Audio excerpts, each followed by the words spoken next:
story, of course, is the launch of three flagship schemes the Prime Minister will be launching today. This day has all the makings of going down in history as one which saw a renewed pledge for India's urban resurgence being put into motion.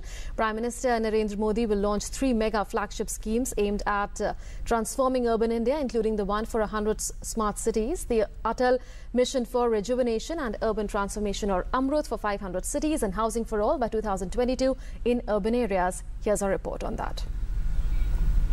In a major attempt at transforming the urban infrastructure, Prime Minister Narendra Modi will launch Smart City, Atal Mission for Rejuvenation and Urban Transformation project and Housing for All on Thursday. The cost of these three projects will be more than 3 lakh crore rupees. With a total outlay of 98,000 crore rupees for the next 5 years, 48,000 crore rupees has been earmarked for Smart City project and 50,000 crore rupees will be spent on AMRUT. Prime Minister Modi will also announce the number of smart cities to be allotted to states.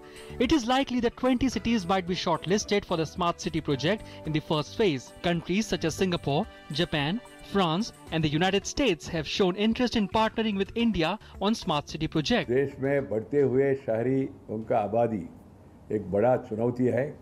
इस चुनौती को हम एक अवकाश के रूप में, opportunity के रूप में परिवर्तित करना चाहते हैं। इसलिए आने वाले 5 साल में सरकार ने स्मार्ट सिटी मिशन और अमृत मिशन और हाउसिंग फॉर ऑल, इन तीनों विषयों में काफ़ी पैसा खर्च करने वाले 3 लाख करोड़ से ज़्यादा पैसा सेंट्रल गवर्नमेंट के द्वारा, स्टेट गवर्नमेंट के द्वारा और स्थानीय इकाइयों के द्वारा और साथ ही साथ कुछ फाइनेंशियल इंस्टीट्यूशन के द्वारा खर्चा होगा। But let's understand what is a smart city. Smart cities are intended to enhance the quality of urban life by providing a clean and sustainable environment. Smart cities will also have 24-hour water and power supply. Smart cities will have sanitation and solid waste management facility. Smart cities will have efficient public transportation and affordable housing for poor. Smart cities will also have the robust internet connectivity. We have come out with a new mission called as Atal Urban Renewal Mission for Transformation. This requires huge amount of money. The government have committed to spend 48,000 crores on building smart cities, 50,000 crores on Atal Mission over the next 5 years. For the housing mission, we are proposing to provide subsidy for interest subvention. We need at least 3 lakh crores for this housing sector itself. Meanwhile, AMRUT will focus on ensuring basic infrastructure services such as water supply, transport and development of green spaces and parks with special provision for meeting the needs of children. Analysts believe that these three schemes will play a crucial role in boosting infrastructure of the country. Arun Sharma, DD News. And to talk more about the three flagship programs of the government that will be launched today at around 10:30 this morning by the Prime Minister at Vigyan Bhavan in New Delhi, we are joined in the studios by a correspondent, Arun Sharma. Arun, welcome to the Breakfast Show. What will be the criteria for selection of the 100 smart cities and 500 AMRUT cities, and what sets these two projects apart? See, the criteria would be very transparent. First of all, it is expected that 20 cities would be in phase 1.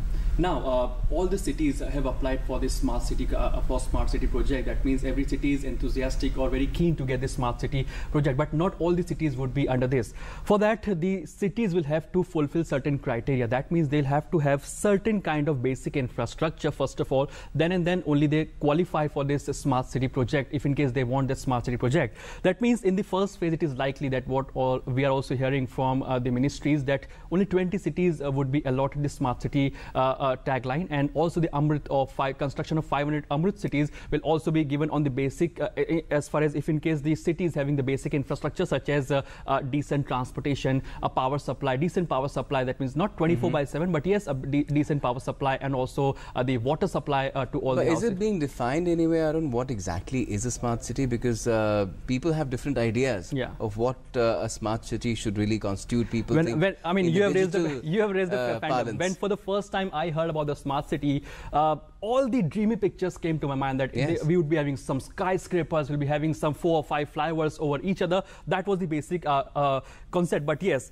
the smart city would be giving the answer to the infrastructural needs of the country. That means we won't be creating infrastructure, we would be creating next generation infrastructure. For an example, delivery of gas cylinders shouldn't be there in a smart city at all. It should be all pipe. It's a pipeline. In many cities in Delhi, in NCR region, we have pipeline system in Delhi. Okay. No water tankers. No water tanker, exactly. So all these things would be sorted out in this smart city project. Second thing, we have seen multi-layered parking in some of the areas in Delhi.